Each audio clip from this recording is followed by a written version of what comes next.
Hi, it's Emily here, and I am an occupational therapy student at the University of Kansas Medical Center. And today I am going to be talking to you about volunteer exploration and participation. Starting us off, when I completed this presentation live, I first asked participants to raise their hand if they volunteered frequently or occasionally before their stroke. What I found was that several participants raised their hand. Many individuals at the American Stroke Foundation have volunteered at several unique places throughout the Kansas City area and the United States. On the flip side, I then asked participants to raise their hand if they are continuing to volunteer frequently or occasionally, even after their stroke. After asking this question, only 2 to 3 participants raised their hand. This shows that there's a significant difference between the first and second question. While some of this may be due to COVID making volunteering more tricky, I also believe that sometimes it's hard to know where to start and what will be the best option to match your current strengths. This is something we will be exploring throughout the presentation. One reason why I am presenting over this topic is because volunteering has always played a big role in my story. Currently, I am a reading tutor at an after-school program through the organization Phoenix Family here in Kansas City. Throughout my time, I have loved the work as well as the positive impact it can make on children. Another reason why I'm presenting over volunteering is because the research has some positive things to say about it. In a study completed in 2020, so just 2 years ago, they found that individuals who volunteered on a regular basis had better psychosocial outcomes. What I mean by this is that these individuals reported greater feelings of optimism and positive affect. In addition, they reported feeling like they had more purpose in life and more frequently had contact with friends. Along with psychosocial outcomes, there are also physical benefits. Throughout this study, these individuals had higher physical activity rates and a reduced risk of mortality and physical functioning limitations. Overall, the research shows how volunteering can contribute to physical, mental, and social well-being. First, it is important to explore your options. There are hundreds of volunteer opportunities available, but it is important to pick the ones that best fit our needs. In order to do this, you need to ask yourself 1, what are my interests? And 2, what are my current strengths? For me, I have had several opportunities to work with kids in the past, and reading has always been one of my favorite hobbies. Through this, I was able to combine both my strengths and interests to become a reading tutor. Others may have interest and strengths when it comes to cooking, so you may want to explore options related to that. Others may be the social butterfly of the group and love talking with others, so you may want to explore options where you can talk with other community members. Overall, these are the questions we want to explore before starting. Here's a list of other things we want to consider before picking a place to volunteer. The first one is travel time. I'm aware that several participants use RideKC, Lyft, and other transportation services. I'm also aware that there is some expense tied to these services. Considering this, I recommend that you pick a place closer to home in order to cut down on expenses as well as save time. The next thing we want to consider is what time of day we are going. I know personally that I have the most energy in the morning and can become more fatigued as the day goes on. I recommend picking a time where you feel the most energized to volunteer. Moving down the list, it is important to consider how many hours you are wanting to volunteer. I recommend starting off small at 1 to 2 hours and then gradually volunteering more. One challenge you may run into is that some organizations have set shifts that can be up to 4 to 5 hours. In this instance, you may have to call and let them know that you would only be able to give an hour of your time for that shift. This is also a great way to practice advocating for yourself out in the community. Next, you may want to consider who is going with you. This could be a great social opportunity to complete with friends or family.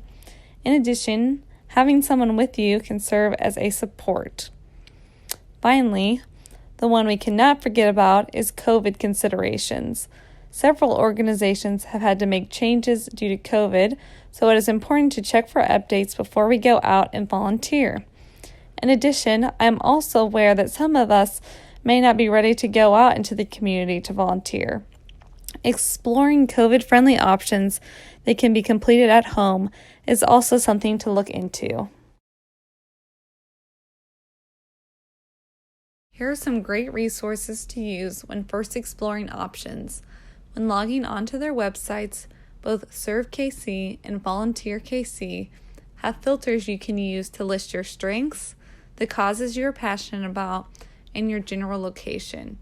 In addition, COVID updates are provided on each of the sites in order to keep you informed. This is an excellent way to explore several organizations and reduces the time it takes browsing your options online. For this part of the presentation, I thought I would share some volunteer opportunities in the Kansas City area. Starting us off, Phoenix Family is the one organization I am currently involved with that has several after-school programs throughout the Kansas City area. In addition to working with kids, this organization also has a senior empowerment program that helps seniors facing financial hardships by preventing social isolation, maintaining health, and improving quality of life. One way you can help this program is by delivering healthy food to seniors. This is a COVID-friendly option that would only involve dropping food off at an individual's doorstep. Another opportunity is to participate in activities with other seniors in order to prevent social isolation. In the next few weeks, they are hosting bingo with this group in order to provide a social outing. The next organization I found is the Ronald Mcdonald House.